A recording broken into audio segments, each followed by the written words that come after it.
Hello friends, we've got here chapter 6 of my Cindered Shadows LTC run, and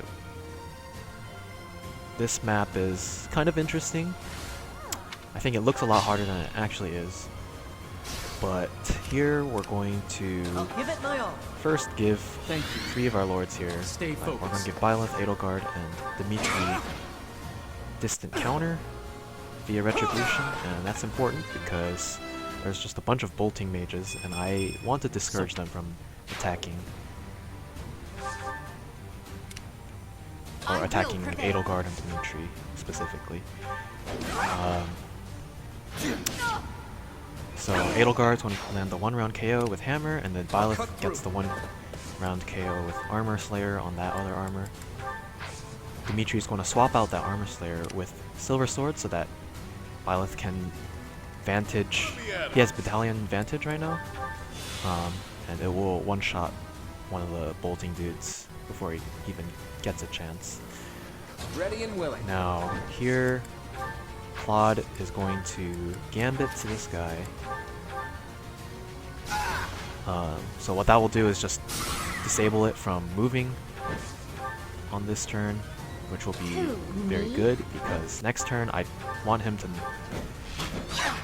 just don't want him to do anything. Like, he can do 2 bad things, which is land the hit and do massive damage, or he could use like a Battalion on Byleth or something and disable movement, bad, or he could just like block Claude's way, also really bad. So disabling him there, very good. Sure thing. Yuri can take on these 2 Axe Fighters since he has Axe Breaker. Very unlikely he gets hit. I want Happy to take the aggro of 2 of the bolting mages, but she needs Pure Water in order to survive. Because on this turn they do... Elfric does 10 damage to everyone. So yeah, Happy cannot survive without Pure Water. So there he is. This one I aggro with Hilda, doesn't matter if it hits or not. And that one doesn't matter if it hits or not. So I could have lived without a Pure Water, but if both boltings hit, then would have needed Pure Water. Here I get the Vantage crit, doesn't matter really. Just as long as he doesn't hit. But he has low hit rate, so unlikely. So here Dimitri with Silver Lance exactly KOs the assassin after he took 10 damage from Elfric, so very nice there. And then Edelgard gets the 1 round on this armor. That one doesn't have a Battalion, thankfully. The Battalion for Edelgard withdrew, but doesn't matter at this point. It did what it needed to do. So here I'm going to get Balthus closer to the center. Basically, I'm going to be pushing through the center. I avoided that bottom right and bottom left corners because they have quite a few enemies that I can't really deal with instantly. But here, I'm going to have Linhardt and Ashe take out this assassin, or else he becomes a problem. And then there's a bit, like a small jump because I accidentally screwed up. So here's the correct line where Edelgard moves there. Happy. We'll just chip him down and then finish off that archer with bolting. Now here, so I think the minimum turns for this map is 4, because so the way this map works is I've got to stand on all 4 of those blood tiles, whatever they are, with like blood vortices.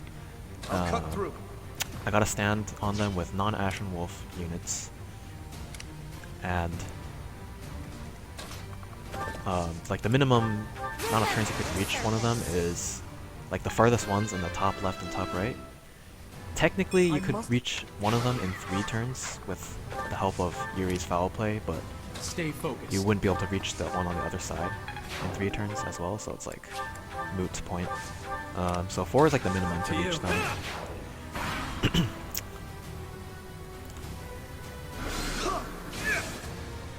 Balthus takes the aggro there, which is nice. So Dimitri has been moving his full movement, as you noticed, but Claude was kind of like skulking in the back in the beginning, and that's because I didn't want him to take aggro from all of the bolting mages. So he had to like stick right outside of range of 2 of them, and then Hilda took the aggro of the 3rd one. And he is still in time for the blood vortex in the top left because of Yuri's foul play. So You're certain? that is the trick there. Here I'm just going to bolting something, just so that, just like if I land the hit, and it helps. It doesn't actually matter.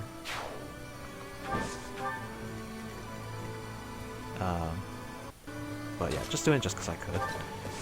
And here Dimitri needs to heal up before he tanks those 2 assassins. Yeah, if that archer was still alive, he would tank that archer as well, no problem.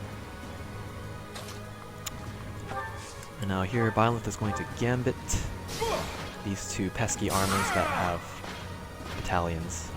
Definitely do not want them moving around, attempting to gambit. Here Happy will just get a kill.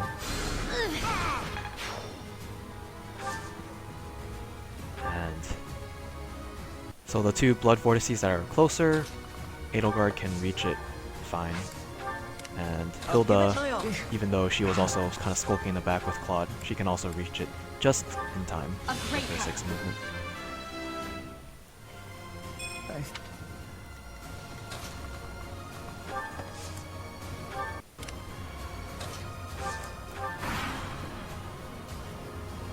And Yuri stays there because I don't want to aggro the archer on the left. No reason to do that when I can have Byleth just kill him for more EXP. And then there's like a chest on the left there that Yuri could have taken, or like it could have unlocked, but it literally gives an Iron Lance. It's actually so worthless. Like no point in aggroing the archer just to get it.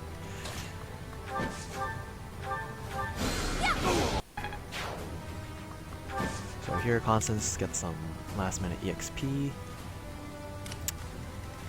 have Edelgard sit on that first Well done. vortex. And Dimitri Use caution. get to this one. So here Yuri can exactly foul play Claude, and then Claude can exactly reach the vortex from his position, and so can Hilda. And now, so I didn't show it before, but Aelfric had literally 99 defense and 99 resistance for stepping on all the vortices, so Now that it matters not. he is actually killable now. And what I will do is I'll rally strength. Well done. Byleth will need attack because Aelfric is still very tanky. I think he has like 36 defense still, or protection, don't remember which. Probably defense. And then Happy will rally Dex so that I have higher chance to hit and crit. And then I will stand, well, I will kill this guy. And then since I have DC, the Aelfric has Meteor and will attack Byleth with Meteor, and I can counterattack. And all I need to do is crit once. And that is what I do. But I crit again, just for good measure. So, there it is. That is chapter 6 in 4 turns. Not yet.